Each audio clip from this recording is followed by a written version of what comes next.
കുറച്ചുകൂടെ ചേർത്തോട്ടി.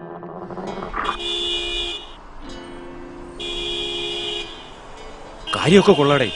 ഇത് കണ്ടുകൊണ്ട് നമ്മൾ വിളിച്ചു പറഞ്ഞ ആക്രമിക്കാൻ വരുന്നതിന് നമ്മളെ വെറുതെ വിടൂടെ? 1090 വിളിച്ചറിയിക്കുന്ന ആൾ സ്വന്തം മേൽവിലാസം വെളിപ്പെടുത്തേണ്ടതില്ല. 2-3 ദിവസത്തിന് ശേഷം ഇതേ നമ്പറിൽ വിളിച്ചു ചോദിച്ച് നേരത്തെ കൊടുത്ത പരാതിയുടെ അടിസ്ഥാനത്തിൽ പോലീസിന് നടപടിയെടുത്തുമെന്ന് അറിയുകയും ചെയ്യാം. എന്നാ വാ, ജനമൈത്രി സുരക്ഷാ പദ്ധതി നടപ്പിലാക്കിയ നമ്മുടെ വീട്ടിൽ എല്ലായിടത്തും 1090 നമ്പർ ഒട്ടിക്കാം.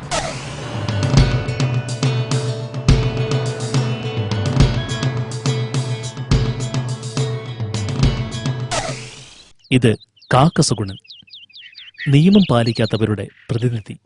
ബുക്ക് മാപ്പ് ബുക്ക് മാപ്പ് മാപ്പ്. പതുക്കെ വിളിച്ചു കൂടോ, അവളെങ്ങാനും കേക്കും. ആളുകൾ കേൾക്കാനല്ലേ സാറേ നമ്മൾ ഈ വിളിച്ചു കൂടണത്. സാധനം കയ്യിലുണ്ടോ? അപ്പോഴേക്ക് ധൃതിയായല്ലേ? ഈ ബുക്കിന്റെ മാപ്പിന്റെ ഇടയിൽ മറ്റതല്ലേ ഇരിക്കണത്. ഒന്ന് എളുപ്പം എടുക്കണോ, തല പെരുക്കുന്നു. ചുരുട്ടി 2 വലി വലിക്കട്ടോ.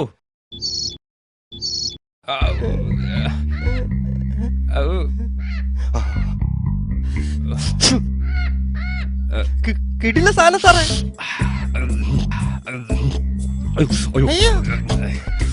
ബുക്ക് മാപ്പ് ബുക്ക് മാപ്പ്. ഇയാളാണല്ലേ മയക്കുമരുന്നൊക്കെ കൊണ്ടുകൊടുത്ത ആളുകളെ ചീത്തയാക്കുന്നേ? ഇല്ല സൗരി, പുസ്തകം മാപ്പ്. സാറേ കാശ് കാശ് ഇയാൾക്ക് അടിയാണ് തരേണ്ടത്.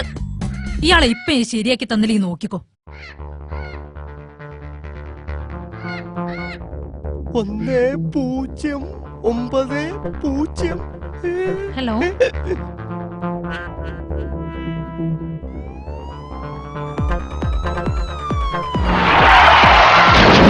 വെച്ചിട്ടുണ്ട്. നിങ്ങളെ ഞാൻ ശരിയാക്കി ഞാനല്ല. കുറ്റകൃത്യങ്ങളെ കുറിച്ചുള്ള വിവരം പോലീസിന് ലഭിക്കുവാനുള്ള മാർഗം പൊതുജനങ്ങളുമായിട്ടുള്ള സഹകരണമാണ്.